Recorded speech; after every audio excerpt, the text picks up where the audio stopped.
স্বাগত নিউজ 24 সন্ধ্যার সংবাদে আপনাদের সঙ্গে আছে আমি যোজনা আফরিন এবং আমি তাসনিমে জান্নাত অর্থে। ভারতের সেরাম ইনস্টিটিউট থেকে অক্সফোর্ড অ্যাস্ট্রাজেনেকার টিকা কেনার জন্য 600 কোটি টাকার বেশি অগ্রিম হিসেবে ব্যাংকে জমা দেওয়া হচ্ছে। স্বাস্থ্য অধিদপ্তর থেকে জানানো হয়েছে, অর্থ মন্ত্রণালয় থেকে এরই মধ্যে তারা টাকা পেয়েছে। রোববারই তা ব্যাংকে জমা দেওয়ার চেষ্টা করা হবে। তৃতীয় ব্যাংক হিসেবে বাংলাদেশের জনতা এবং স্ট্যান্ডার্ড চার্টার্ড ব্যাংকে ওই টাকা অগ্রিম হিসেবে গচ্ছিত রাখা হবে। বিনিময়ে সেরাম ইনস্টিটিউট ব্যাংক গ্যারান্টি দেবে। প্রথম চালানের টিকা বাংলাদেশে আসার পর সেরাম ইনস্টিটিউট ব্যাংক থেকে টাকা তুলে নিতে পারবে। টিকার সরবরাহ শুরু হলে বাকি টাকা দেওয়া হবে।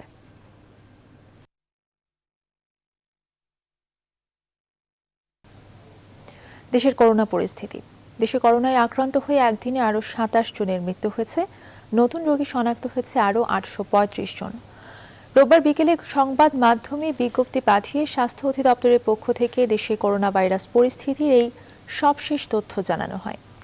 সকাল 8টা পর্যন্ত শনাক্ত 835 জনকে নিয়ে দেশে করোনা ভাইরাসে মোট আক্রান্তের সংখ্যা বেড়ে 5,16,019 জন হয়েছে। আর মোট মৃতের সংখ্যা 7,626 জনে দাঁড়িয়েছে।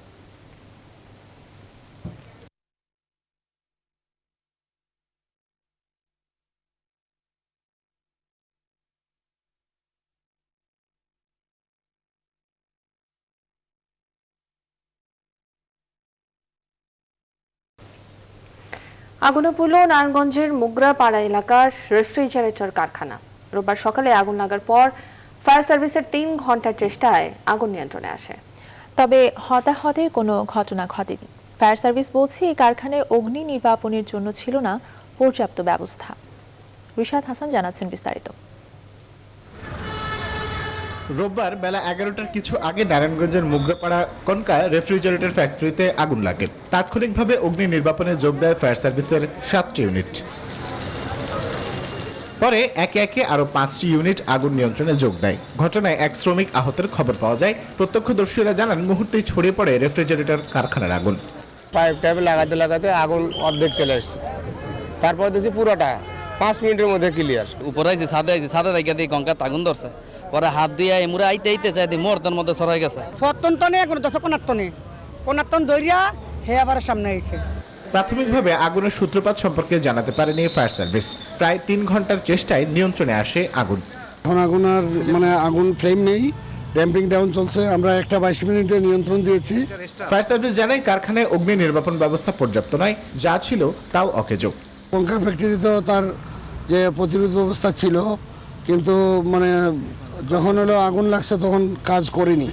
কারখানার ভেতরে বিভিন্ন কেমিক্যাল দাহ্য পদার্থের মজুদ থাকায় আগুন নিয়ন্ত্রণে বেগ পেতে হয়েছে। অগ্নিকাণ্ডের কারণ ও ক্ষয়ক্ষতির পরিমাণ জানতে তদন্ত কমিটি গঠন করেছে ফায়ার সার্ভিস। তবে এ বিষয়ে কারখানা কর্তৃপক্ষের কেউ কথা বলতে রাজি হননি। রিশাদ হাসান, নিউজ 24, নারায়ণগঞ্জ। ময়মনসিংহে বাস ও অটোরিকশার সংঘর্ষে একই পরিবারের 6 জন সহ নিহত হয়েছেন মোট 7 জন। রোববার দুপুরে ময়মনসিংহ নেত্রকোনা মহাসড়কের গাছতলা বাজার এলাকায় এই দুর্ঘটনা ঘটে। নিহত সবাই অটোরিকশার যাত্রী। মর্মান্তিক এই দুর্ঘটনায় নেত্রকোনার পূর্বধলা ফেচুয়ালেঞ্চি গ্রামে চলছে শোকের মাতম। সৈয়দ নোমান ও সোহান আহমেদ কাকনের পাঠানো তথ্যচিত্রে বিস্তারিত দেখুন টেস্ট রিপোর্টে।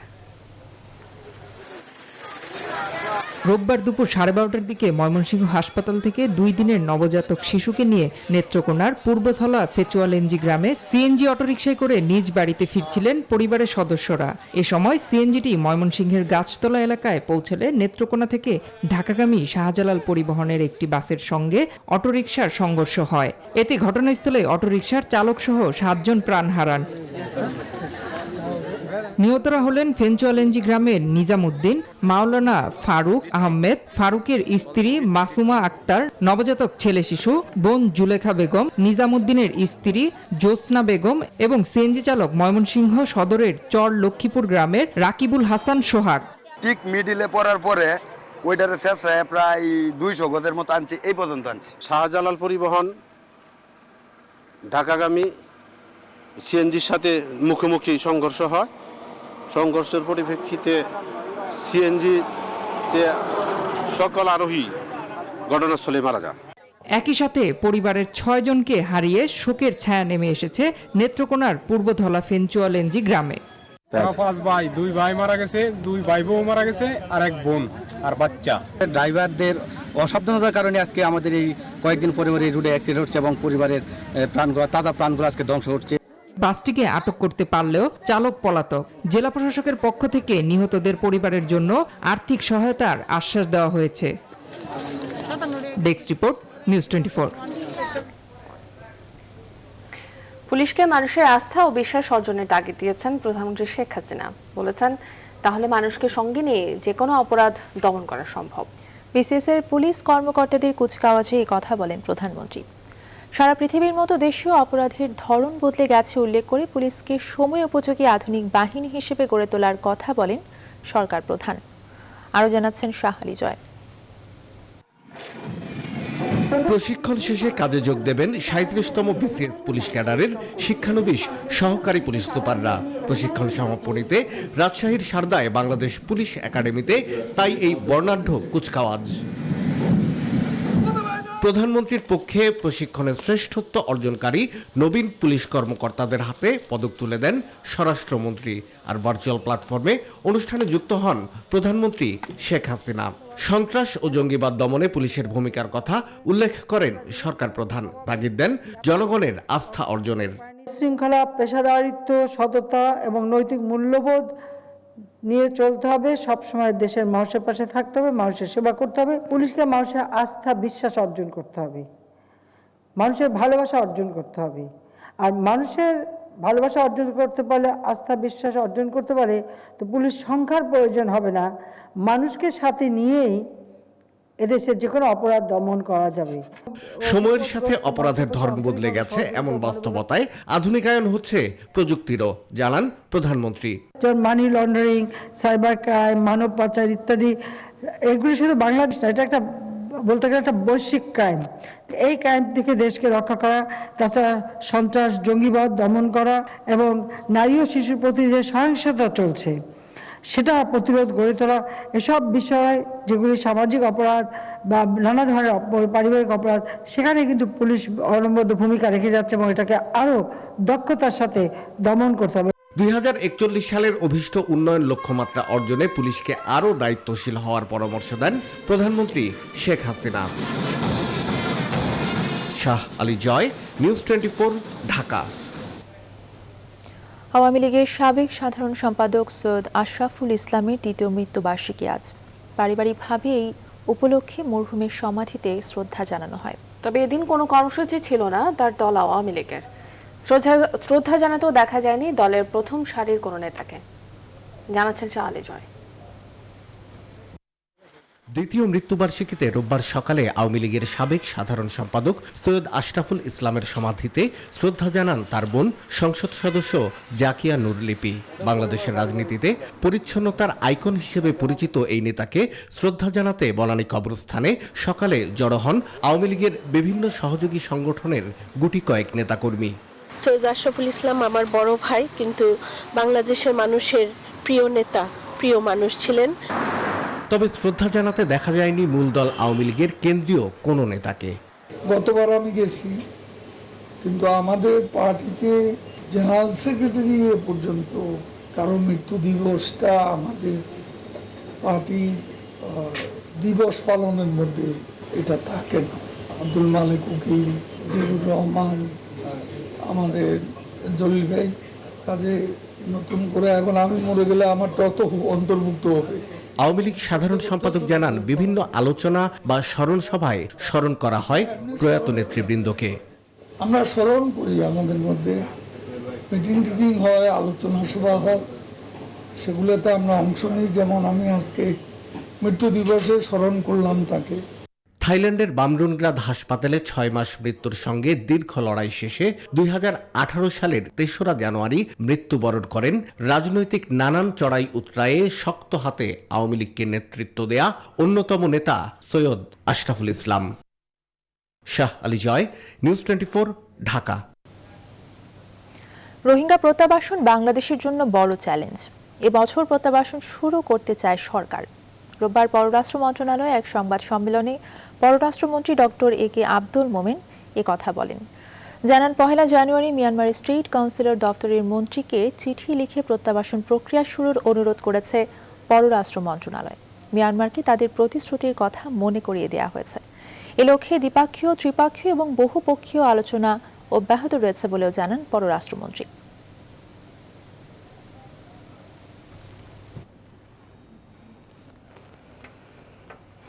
There is some positive movement even within Myanmar.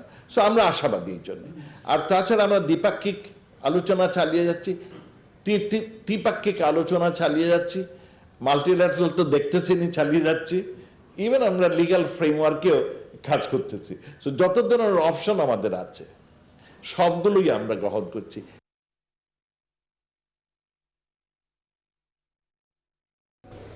সংবাদের সময় হলো একটা বিরতি। ফিরছি আরো খবর নিয়ে, সঙ্গে থাকুন।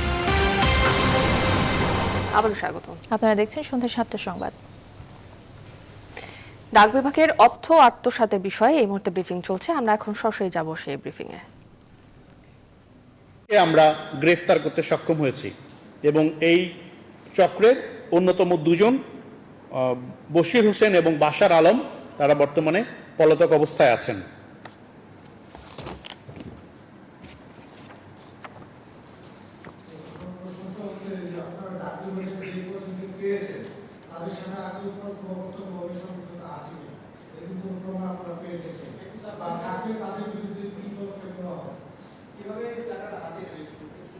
জি, প্রথমত আমি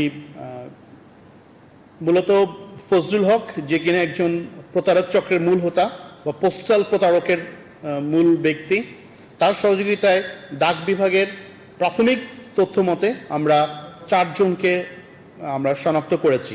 4 জনকে ইতিমধ্যে ঊর্ধ্বতন কর্তৃপক্ষের নির্দেশক্রমে র্যাব গ্রেফতার করেছে। এছাড়াও পলাতক 2 জন ব্যক্তি আছেন। পলাতক 2 জনের বিরুদ্ধে আমরা আইনের ব্যবস্থা গ্রহণ করব। গ্রেফতার সব মিলিয়ে 6 জন। ফজলুল হক একজন বেসামরিক ব্যক্তি, তার স্ত্রী আসমা আক্তার শিমু 2 জন।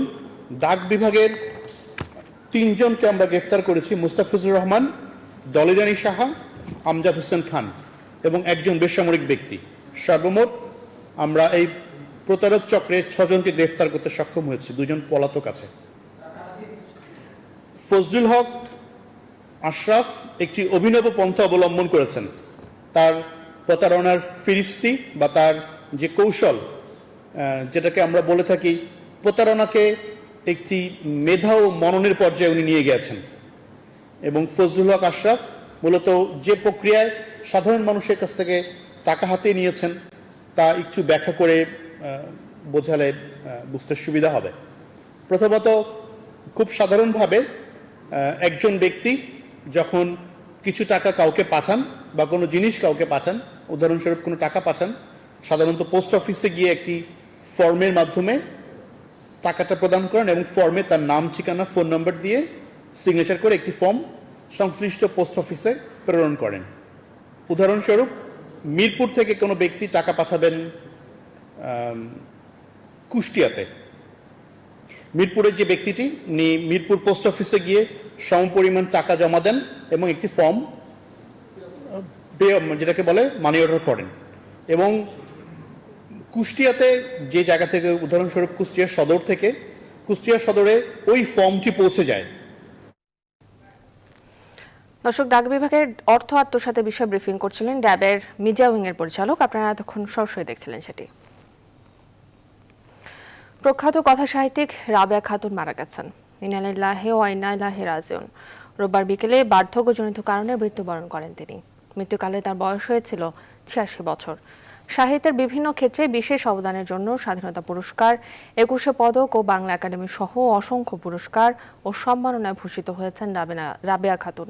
তার মৃত্যুতে শোক প্রকাশ করেছেন রাষ্ট্রপতি মোহাম্মদ আব্দুল হামিদ ও প্রধানমন্ত্রী শেখ হাসিনা। 1935 সালে বিক্রমপুরে জন্মগ্রহণ করেন রাবেয়া খাতুন। তার মুক্তিযুদ্ধ ভিত্তিক উপন্যাস মেঘের পরে মেঘ জনপ্রিয় একটি চলচ্চিত্র। মধুমতি এবং কখনো মেঘ কখনো বৃষ্টিও বেশ প্রশংসিত।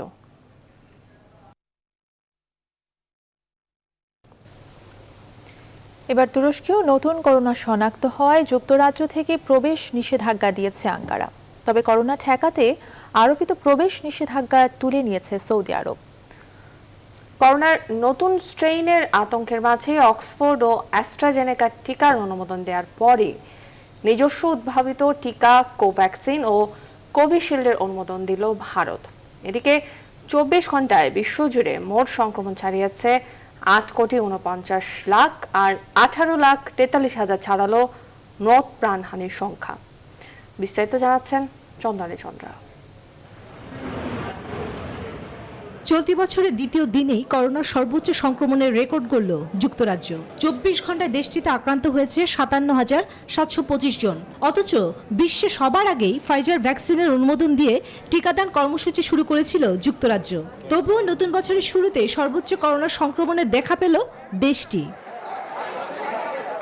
24 ঘন্টায় 2,107 জনের প্রাণহানি ও 2,32,000 বেশি সংক্রমণের ঘটনা ঘটেছে যুক্তরাষ্ট্রে। ভারতে একদিনে আক্রান্ত হয়েছে 21,000-এর বেশি। তবে কিছুটা সংক্রমণ কমেছে ব্রাজিলে। করোনার সংক্রমণ বাড়তে থাকায় জাপান সরকারের প্রতি জরুরি অবস্থা জারির আহ্বান জানিয়েছে ফ্রিকচারের গভর্নররা। নতুন বৈশিষ্ট্যের করোনা শনাক্ত হয়েছে তুরস্কেও। তবে নতুন করোনা ঠেকাতে আরোপ করা প্রবেশ নিষেধাজ্ঞা প্রত্যাহার করে নিয়েছে সৌদি আরব। ফলে আগামী 6 জানুয়ারি থেকে আকাশপথে যোগাযোগ স্থাপিত হবে সৌদির সাথে।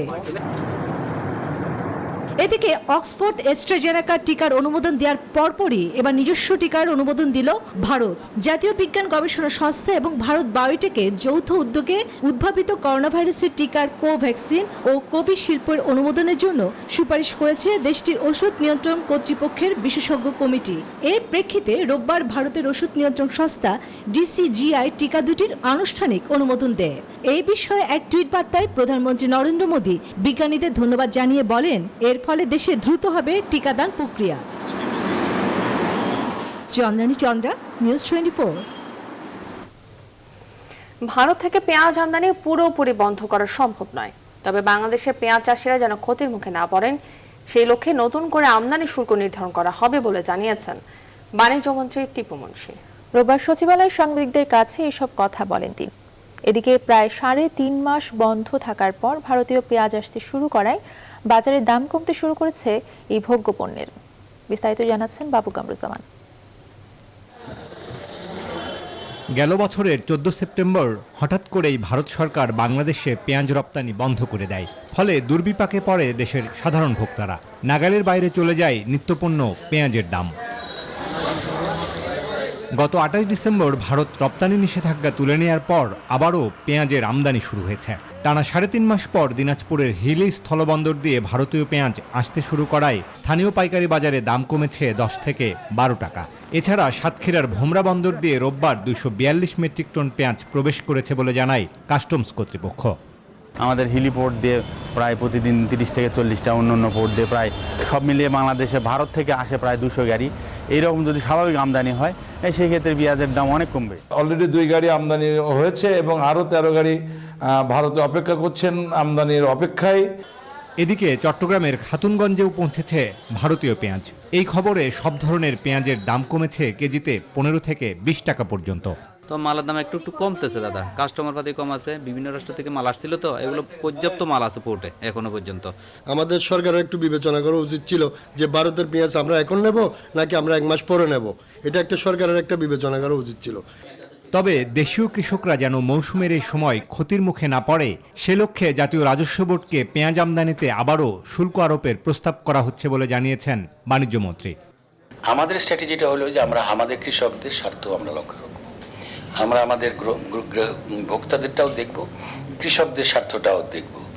আমাদের সব ইচ্ছা যে আগামী 3 বছরের মধ্যে আমরা যেন সেলফ সাফিসিয়েন্ট হতে পারি, আমাদের প্রোডাকশনটা যেন সেই পর্যায়ে যায় এবং যার জন্য গ্রোয়াররা দাম পেতে হবে। বাণিজ্যমন্ত্রী বলেন, শুল্ক আরোপ করা হলেও আগেই যেসব ব্যবসায়ী এলসি খুলেছেন তারা এর আওতার বাইরে থাকবেন। বাবু কামরুজ্জামান, নিউজ 24, ঢাকা। বড় উত্থানের লেনদেন শেষ হয়েছে দেশের 2 শেয়ার বাজারে। রোববার সপ্তাহের প্রথম কার্যদিবসে লেনদেন শেষে দেশের প্রধান শেয়ার বাজার ঢাকা স্টক এক্সচেঞ্জের প্রধান সূচক DSEX বেড়েছে 216 পয়েন্ট। সবচেয়ে বেশি মূল্য বৃদ্ধি হয়েছে বেক্সিমকো লিমিটেড ও বেক্সিমকো ফার্মা শেয়ারের। লেনদেনের এক পর্যায়ে বিক্রেতা শূন্য হয়ে পড়ে এই দুই শেয়ারের দর। মূলত অক্সফোর্ড অ্যাস্ট্রাজেনেকার টিকার অনুমোদনের খবরে বেক্সিমকো লিমিটেড ও বেক্সিমকো ফার্মার শেয়ারের সর্বোচ্চ মূল্য বৃদ্ধি হয়। ডিএসসিতে হাত বদল হওয়া শেয়ার ও মিউচুয়াল ফান্ডের দর বেড়েছে 253টির, কমেছে 58টির, অপরিবর্তিত আছে 50টির দর। মোট লেনদেন হয়েছে 1,925 কোটি 77 লাখ টাকার।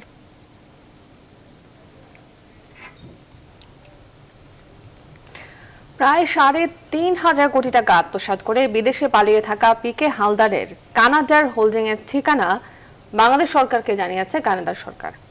হাইকোর্টের বিচারপতি মোহাম্মদ নজরুল ইসলাম তালুকদার ও বিচারপতি আহমেদ সোহেলের সমন্বয়ে গঠিত হাইকোর্টের ভার্চুয়াল বেঞ্চে দুদক এমন তথ্য জানায়। দুদকের আইনজীবী জানান, এখন যে কোনো দিন পিকে হালদারের বিরুদ্ধে রেড অ্যালার্ট জারি করতে পারে ইন্টারপোল। এদিকে পিপলস লিজিং এর কাছে পাওনাদার 4 জনকে মামলার পক্ষভুক্ত করার নির্দেশ দিয়েছেন হাইকোর্ট। বিস্তারিত জানাচ্ছেন হাবিবুল ইসলাম হাবিব। অবশেষে বহুল আলোচিত প্রায় 3,500 কোটি টাকা অর্থ পাচারের মামলায় গ্রেপ্তারি পরোয়ানাভুক্ত আসামি পিকে হালদারের অবস্থান এবং কানাডায় তার নামে ব্যবসা প্রতিষ্ঠানের হোল্ডিং নম্বর, ড্রাইভিং লাইসেন্স সহ গুরুত্বপূর্ণ তথ্য পাওয়ার কথা নিশ্চিত করল দুদক। রোববার পিকে হালদারকে গ্রেপ্তারের বিষয়ে অগ্রগতি প্রতিবেদনে আদালতকে একথা জানিয়েছে দুদক। আমরা ওই পিকে হালদারের অ্যাড্রেস পেয়েছি এবং তার ভাইয়ের অ্যাড্রেস, তার বিভিন্ন রিলেটিভস, তার কলিগসদের যে অ্যাড্রেসগুলি পেয়েছি আমরা যথাযথ কর্তৃপক্ষের মাধ্যমে সেগুলো ওগুলো আমরা সব কিছু এফিডেভিট আকারে আজকে আদালতে আমরা দাখিল করে দিয়েছি। এখন রেড অ্যালার্ট জারির পর্যায়ে আছে, এইটা যে কোনো সময় হতে পারে, ইভেন কাস্টও হয়ে যেতে পারে। পিকে হালদারের প্রতারণার শিকার সাবেক প্রধান বিচারপতি মোস্তফা কামালের পরিবার সহ ভুক্তভোগী 4 বিনিয়োগকারীকে এই মামলায় পক্ষভুক্ত করে আদেশ দিয়েছেন আদালত। আগামী 5 জানুয়ারি এই 4 জনের বক্তব্য ও সব নথি আদালতে দাখিল করারও নির্দেশ দিয়েছেন আদালত। পিকে হালদারের কারণে ক্ষতিগ্রস্ত হয়েছেন এরকম 4 জনকে বক্তব্য দেওয়ার অনুমতি নিয়ে ওনাদের বক্তব্য দিয়েছেন। এ সময় আত্মসাৎ করা টাকা ফিরিয়ে দিতে আদালতের কাছে আকুতিও জানিয়েছেন তারা। তো আমার প্যানক্রিয়াসের যে ক্যান্সার, তা এটার জন্য আমি কোনো রকম চিকিৎসা করাতে পারতেছি না, তাহলে এই চিকিৎসা খরচাটা কে দিবে? আমরা আমাদের আমানত ফেরত চাই, আমরা যে টাকাটা রেখেছিলাম সেটা আমরা ফেরত চাই। আমি আমার টাকা চাই, আমার মরণোত্তর খেতাব চাই না, মরণোত্তর গার্ড অব অনার আমার প্রয়োজন নেই। গেল 9 ডিসেম্বর বিদেশে পালিয়ে থাকা প্রশান্ত কুমার হালদারের গ্রেপ্তারি পরোয়ানা ইন্টারপোলের কাছে পাঠানো এবং তার বিরুদ্ধে করা মামলার তদন্তের অগ্রগতি সম্পর্কে জানতে চান হাইকোর্ট। হাবিবুল ইসলাম হাবিব, নিউজ 24, ঢাকা। সুনামগঞ্জের দিরাইয়ে চলন্ত বাসে কলেজ ছাত্রীকে ধর্ষণ চেষ্টার ঘটনায় চালক শহীদ মিয়াকে গ্রেফতার করেছে সিআইডি। রোববার দুপুরে রাজধানীর মালিবাগের সিআইডি কার্যালয়ের ব্রিফিংয়ে এই তথ্য জানান সিআইডির অতিরিক্ত ডিআইজি হাসিব আজিজ। জানান, ধর্ষণ চেষ্টার ঘটনায় বাস চালকের সহযোগী রশিদ আহমেদকেও 28 ডিসেম্বর গ্রেফতার করে পিবিআই। পরে তার দেয়া তথ্যে শহীদকে গ্রেফতার করে সিআইডি। গেল 26 ডিসেম্বর বিকেলে সিলেটের লামাকাজি থেকে দিরায়ে যাচ্ছিলেন ওই কলেজ ছাত্রী। অন্য যাত্রীরা নেমে গেলে চালক ও হেলপার তাকে ধর্ষণের চেষ্টা করে। সম্ভ্রম বাঁচাতে ওই ছাত্রী চলন্ত বাস থেকে লাফিয়ে পড়েন। স্থানীয়রা তাকে সড়কের পাশ থেকে আহত অবস্থায় উদ্ধার করে দিরাই হাসপাতালে নেন।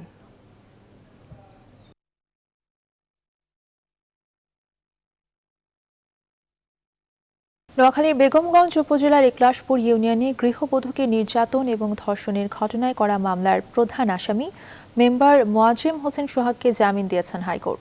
রোববার বিচারপতি এম ইনায়েতুর রহিম এবং বিচারপতি মোস্তাফিজুর রহমানের সমন্বয়ে গঠিত হাইকোর্ট বেঞ্চ এই আদেশ দেন। এর আগে গেল 15 নভেম্বর ওই ঘটনায় প্রধান আসামি দেলোয়ার হোসেন প্রকাশ দেলু সহ 14 জনের বিরুদ্ধে আদালতে অভিযোগপত্র দাখিল করে পিবিআই। অভিযুক্ত 14 জনের মধ্যে 4 জন এখনো পলাতক রয়েছে।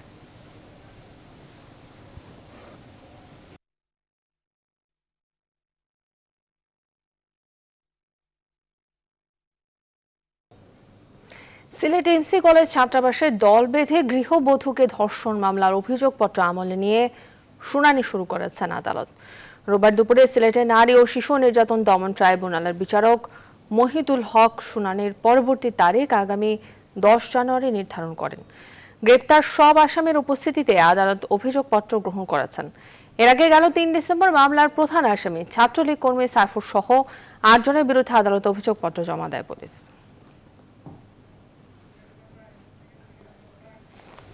সময় হলো আরো একটি বিরতির, সঙ্গেই থাকুন। আবারও স্বাগত। আপনারা দেখছেন সন্ধ্যা 7টার সংবাদ। করোনা ভাইরাসের টিকা নিয়ে সরকারের কর্মপরিকল্পনা অবিলম্বে জনসম্মুখে প্রকাশের দাবি জানিয়েছেন বিএনপি মহাসচিব মির্জা ফখরুল ইসলাম আলমগীর। রোববার বিএনপি চেয়ারপারসনের গুলশান কার্যালয়ে এক সংবাদ সম্মেলনে এই দাবি জানান তিনি। টিকা বাংলাদেশে কবে পৌঁছবে তা নিয়ে জনগণকে সঠিক তথ্য দেওয়া উচিত বলেও মন্তব্য করেন বিএনপি মহাসচিব। কিভাবে এই ভ্যাকসিনটা পাবে এবং কখন পাবে সেই বিষয়ে সুনির্দিষ্ট কোনো বক্তব্য আমরা কিন্তু সরকারের কোনো দপ্তরের কাছ থেকে এখন পর্যন্ত পাইনি। যেটা অবিলম্বে সরকারের এই বিষয়ে পরিপূর্ণ আপনার একটা পরিকল্পনা, রোডম্যাপ সবকিছু নিয়ে সংগ্রহ, বিতরণ, মূল্য এবং কতজনকে দেওয়া সম্ভব হবে, কাদেরকে দেওয়া হচ্ছে, এর একটা রোডম্যাপ অবশ্যই জনগণের সামনে প্রকাশ করার দাবি আমরা জানাচ্ছি। অগণতান্ত্রিক পন্থায় যাদের সৃষ্টি তাদের মুখে এখন গণতন্ত্রের কথা বলতে বলতে ফেনা উঠে যাচ্ছে। তাদের মুখে গণতন্ত্রের কথা মানানসই না বলে মন্তব্য করেছেন আওয়ামী লীগের যুগ্ম সাধারণ সম্পাদক মাহবুবুল আলম হানিফ। রোববার জাতীয় প্রেস ক্লাবে বিশ্ব শান্তি ও মানবাধিকার সংঘ বাংলাদেশ আয়োজিত বঙ্গবন্ধুর দর্শন শক্তি ও নম্রতার সমন্বয় শীর্ষক সেমিনারে তিনি এসব কথা বলেন। হানিফ আরো বলেন, প্রধানমন্ত্রী শেখ হাসিনার নেতৃত্বে এখন দেশের উন্নয়ন হচ্ছে, দেশের মানুষের ভাগ্য বদলে যাচ্ছে। অগণতান্ত্রিক অসাংবিধানিক পন্থায় ক্ষমতা দখল করে অগণতান্ত্রিক পন্থায় যাদের সৃষ্টি তাদের মুখে আজকে গণতন্ত্রের ফেনা বয়ে যাচ্ছে। আজকে এই যে দেশের উন্নয়ন অগ্রগতি হচ্ছে, আজকে বাংলাদেশে মানুষের ভাগ্যের পরিবর্তন হয়েছে। আপনারা $600 মাথা পিছু আয় রেখে গেছিলেন, আজকে $2100 কাছে পৌঁছে গেছে। এটি কি আপনাদের ভালো লাগে না? এবার এফার্ট সিকিউরিটি ইসলামী ব্যাংক অর্থ বাণিজ্যের সংবাদ।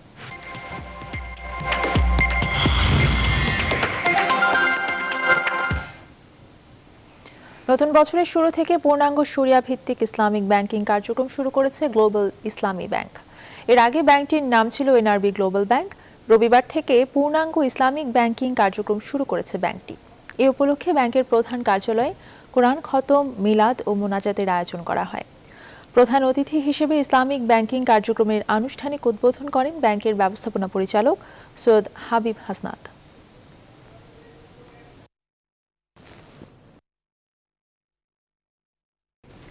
নিচ্ছে আরো একটা বিরতি, সঙ্গেই থাকুন। আবারও স্বাগত। আপনারা দেখছেন সন্ধ্যার সংবাদ। দল তুলনামূলক তরুণ হলেও ওয়েস্ট ইন্ডিজকে হালকাভাবে নেওয়ার কোনো সুযোগ নেই। দীর্ঘ বিরতির পর আন্তর্জাতিক ক্রিকেটে ভালোভাবে কামব্যাক করবে বাংলাদেশ। দেশে ফিরেই আসার কথাই শোনালেন সাকিব আল হাসান। রোববার সকালে ঢাকার বিমানবন্দরে পা রেখে গণমাধ্যমের মুখোমুখি হয়ে সাকিব দিয়েছেন আরও এক সুখবর।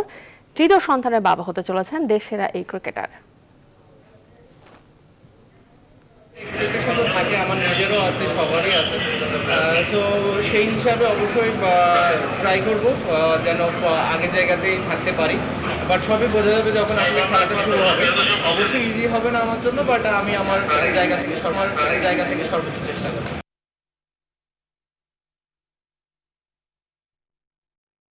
এখন এই পর্যন্তই। আরও জানতে ভিজিট করুন www.news24bd.tv। ধন্যবাদ।